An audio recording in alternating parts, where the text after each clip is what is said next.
Hello, my name is Wendy and I live in a Lockley home in Colwell Gardens. I enjoy making marmalade, which I've been doing for the past few years.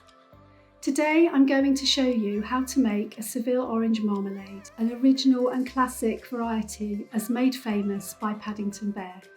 Staff and friends of Lockley Homes will be following my method to make batches of marmalade for their latest development in Honeybourne called Marmalade Lane.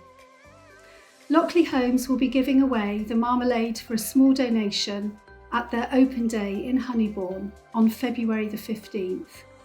And all funds raised will be donated to the local Honeybourne Primary School. So first of all, I would like to talk about the ingredients that you need for the recipe. It's 1.3 kilograms of Seville oranges. These are seasonal. You can actually buy them now and freeze them. I know people that do that. But it is this time of year you tend to get the Seville oranges, and they're much better for marmalade.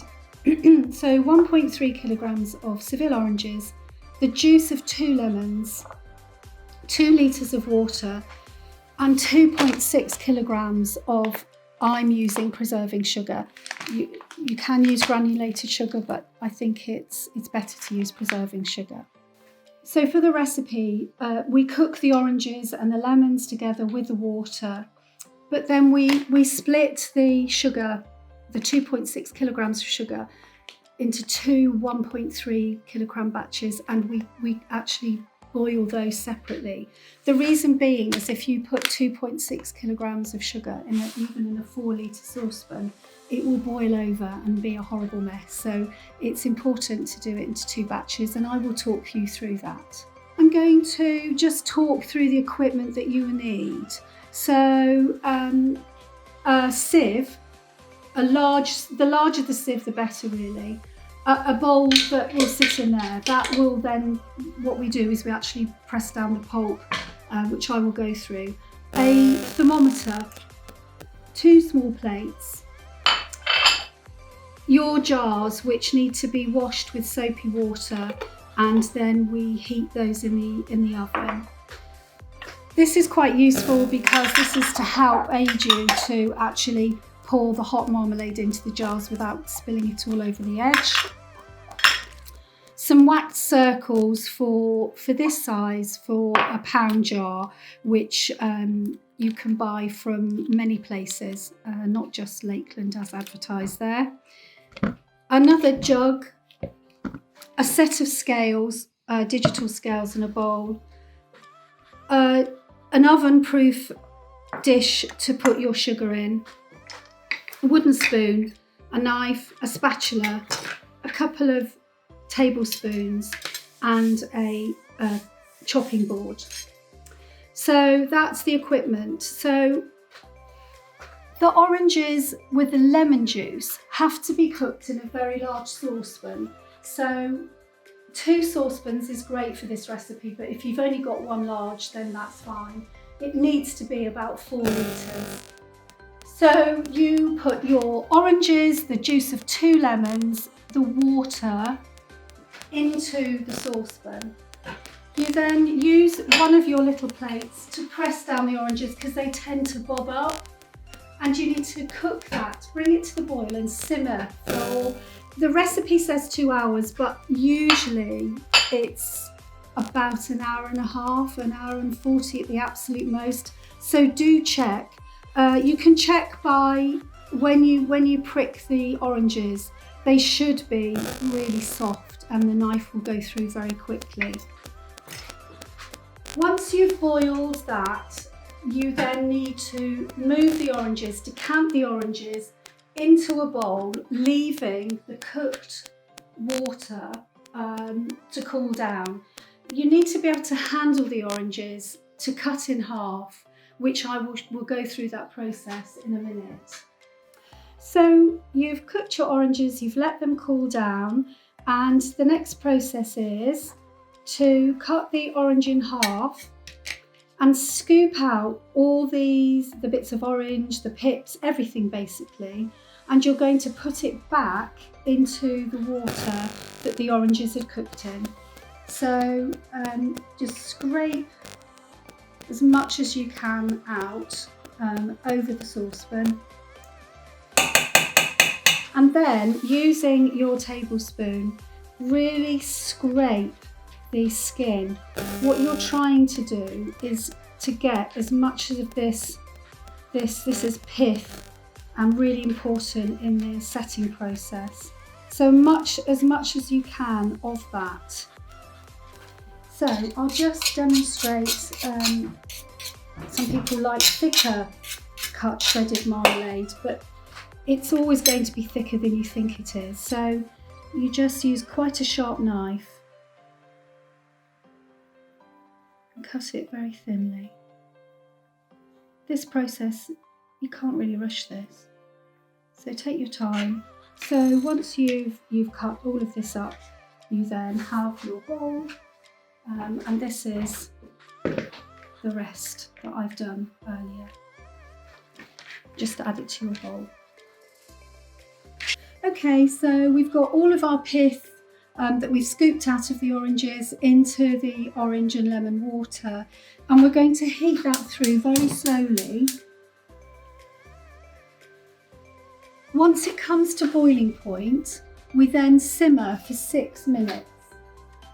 And then at the same time, our preserved sugar, which we've measured out, we put the preserved sugar.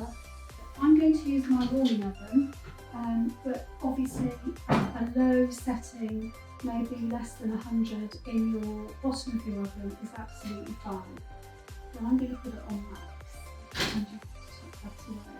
So we've cooked the pulp, and we've simmered it for 6 minutes. So the next thing will be to decant this through the sieve in the bowl. So the bigger the bowl, the better really. I'm going to pour it into here now. So what you're doing is pushing through the pectin, and I don't know if you can see, but there's some liquid here. You see it's thicker. That is the pectin. The further we go down, it gets thicker and thicker.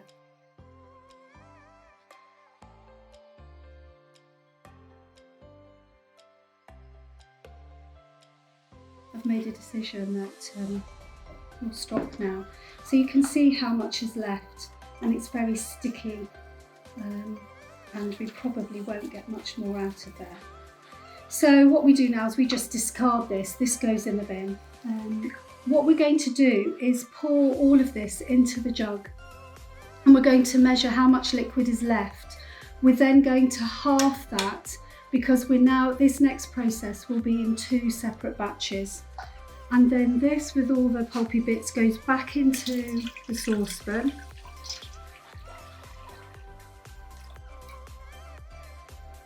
And then the sugar that we had warming, that also goes into the saucepan.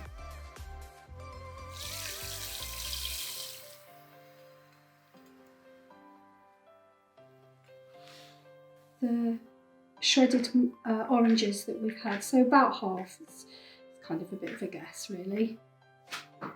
So just sprinkle that in there. I think that's probably half. So this is where you need the thermometer. From this point on, you keep the thermometer in the liquid. What we're doing now is we're going to heat it really, really slowly until all of the sugar is dissolved.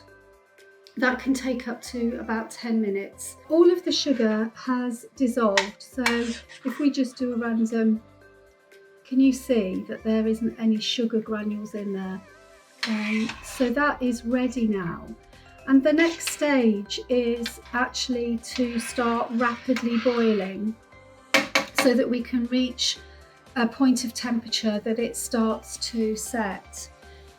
So I'm actually going to turn it up now, full. And what we have to do is we have to get it to reach the point of, I think it's around 220 degrees. On your thermometer, it will say jam, and you can see that there, which is about 220 degrees Fahrenheit. The key is to, although it will start to boil and be boiling, we can't start timing the cooking period until it reaches the right point of temperature. So we're there. So what we do now is we time it from now on for at least 15 minutes. Occasionally I would just stir the bottom of the pan just to make sure that the shredding isn't sticking to the pan. Okay, so we've been boiling it for 15 minutes, so I'm just going to do this testing. This is the plate that I've got out the freezer. Just be really careful because this is where you can imagine it's really, really hot, and you don't want to be getting this on your hands. So just pop it on the plate and we just wait for a minute. So let's just see if this is going to set. So just use your finger and you push against it. So you can see that there is some skin forming. Let me just try that again. Can you see it's wrinkling? So actually that probably is done now. So what we're going to do is we're going to turn off the pan and we're going to leave this to settle for, in the recipe it says for a good half an hour.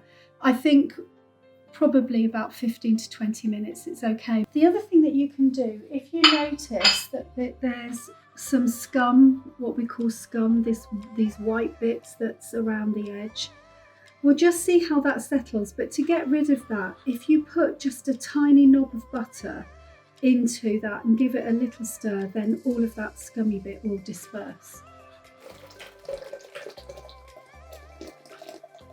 So that's probably enough.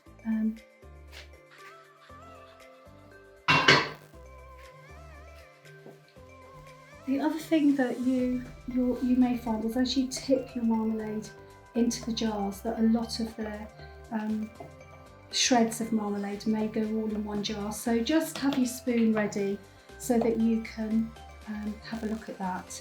And if it happens, then you can either just hold your spoon and stop the marmalade from going in, or if you need more, then just scoop a spoonful up.